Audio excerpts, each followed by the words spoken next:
Carol Frydenlund Kenobi. Hi, my name is Paul Frydenlund.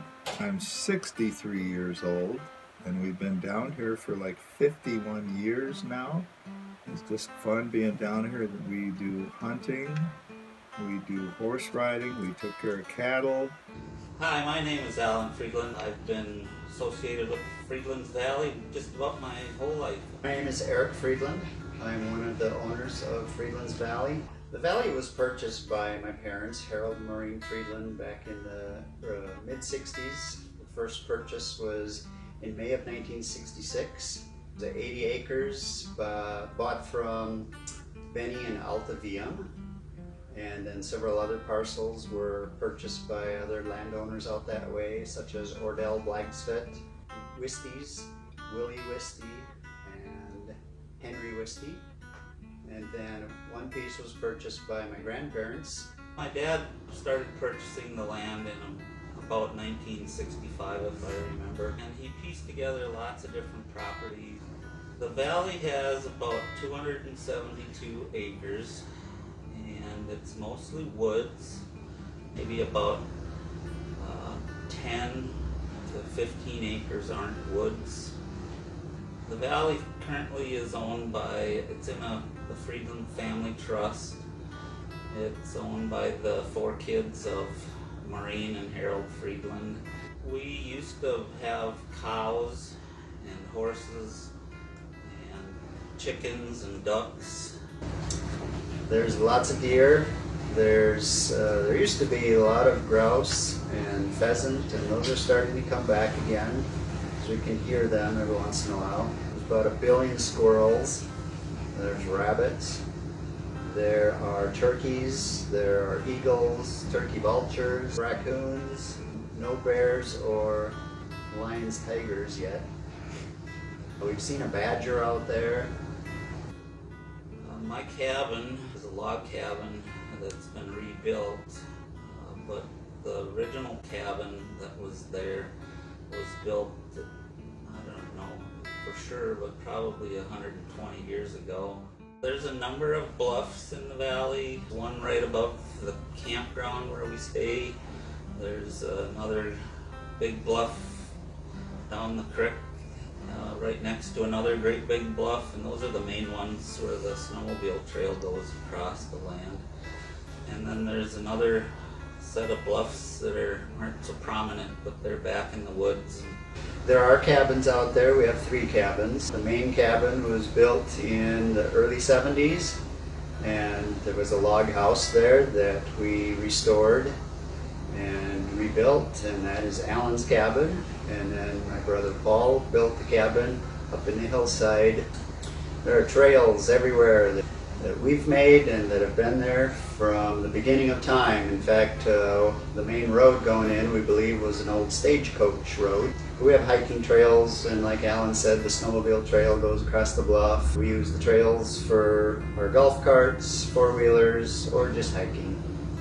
And the trails have names. I think between the cousins and I, we've come up with names like Cedar Ridge Trail, the 40 Trail, which goes up around the 40 acres. You never know when we get an inkling to start a new trail somewhere, but right now we're pretty loaded with trails. If we do any logging, that's always going to open up some opportunities for some new trails.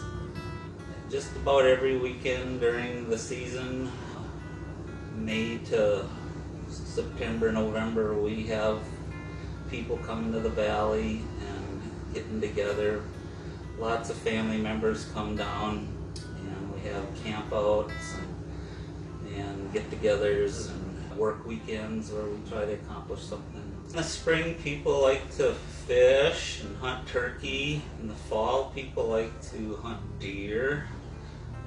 And so we have quite the hunting season going on out there. You know, there's a never-ending supply or list of projects to do out in the valley. And I go out as often as I can.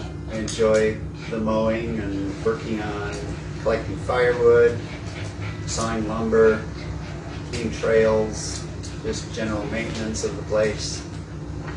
One of my favorite memories in the valley is when I was little. I had a little pony named Billy, he was my first Shetland pony, and Paul had a great big white horse named Frosty that was really old at the time, but she was huge.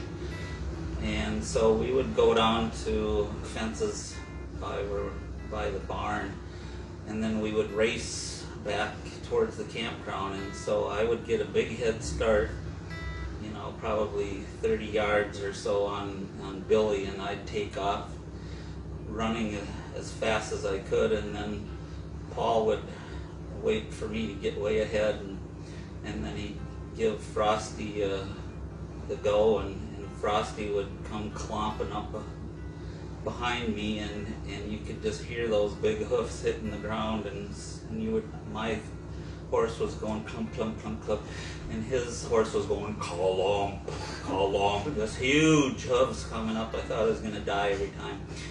And anyway, then Frosty would whiz by me, and then she would win most every race, but Billy gave it his all. Ooh, my favorite memory. There just are so many, but I would say that any memory of when we have family and friends out and sitting around the campfires and visiting. My favorite memory is horseback riding when we were young. My first memories were down in the old valley, and we used to drive down there and camp in a big old tent, which was had the east wing and the west wing, and we would go down there and camp, and we had bunk beds. I remember having to mow the whole old valley with like 16-inch mower, and cleared the land and cleared up all the logging with Dad, and just had a good old time fencing, and it's been a wonderful experience to have this place.